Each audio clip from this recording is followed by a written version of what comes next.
Dans nos studios, nous avons le plaisir d'accueillir Yves Lauré. Il gère pour Cherbourg-Octeville l'association des anciens combattants ACPG CATM. Bonjour et merci d'avoir fait le déplacement jusqu'à nos studios à Beaumont. Bonjour. Alors présentez-nous en quelques mots donc cette association qui a été créée en 1948. Exactement, en 1948 à la sortie de la Seconde Guerre mondiale. Donc là, pour donner l'ordre de l'association de Cherbourg-Octeville, nous sommes un effectif de 150. Et le but de l'association est bien évidemment la solidarité entre les combattants, la solidarité, le devoir de mémoire particulièrement pour nos anciens, et ensuite l'organisation de voyages, de distractions, toutes sortes confondues. Donc on va parler de tout ça. Alors déjà, comment adhérer à votre association ? Je crois que c'est assez particulier puisqu'il faut une carte d'anciens combattants. Tout à fait. Donc l'adhésion en tant que combattant même, pour être considéré comme combattant, il faut être dans un premier temps titulaire de la carte du combattant. Seuls ne peuvent être titulaires de cette carte les personnes ayant séjourné 4 mois en Afrique du Nord, de 1952 pour certains conflits jusqu'au 2 juillet 1962 pour tous les conflits. Donc ça c'est pour la carte du combattant, mais on peut également devenir sympathisant de l'association. Alors c'est exact, c'est tout récent.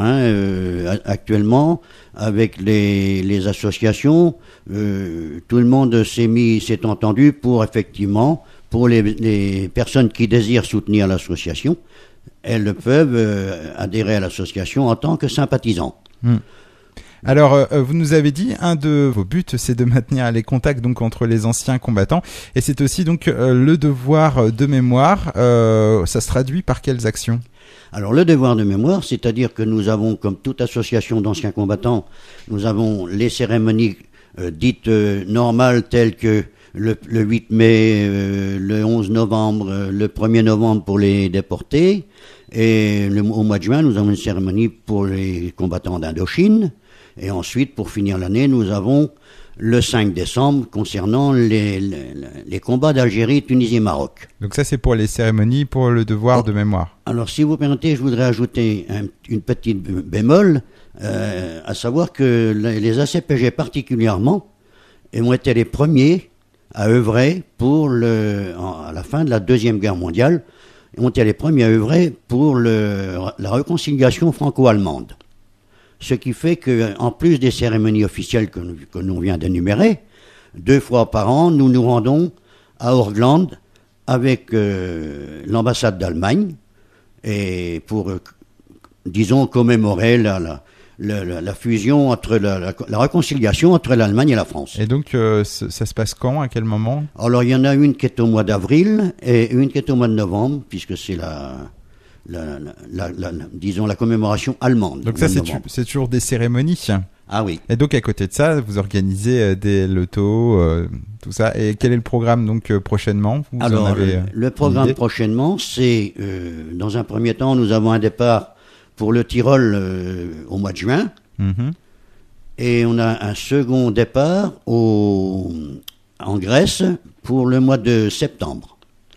Ensuite, nous avons un loto au mois d'octobre et un repas pour le pot qui est organisé en fait pour le social de l'association, puisque actuellement, compte tenu des pertes humaines, actuellement on a environ 30 à 35 veuves de guerre qui sont certainement dans le besoin, donc on profite de ces occasions pour les aider. Alors ça, c'est donc pour les manifestations de l'association des anciens combattants ACPG CATM. Peut-on éventuellement donner un contact pour les auditeurs qui seraient intéressés ? Alors, les personnes intéressées peuvent se renseigner à mon domicile 02 33 94 15 15. Donc 02 33 94 15 15. Merci beaucoup Yves Lauré d'avoir fait le déplacement jusqu'à nos studios et je vous souhaite une bonne journée. Je vous remercie. Et puis à bientôt, au revoir. À bientôt, merci.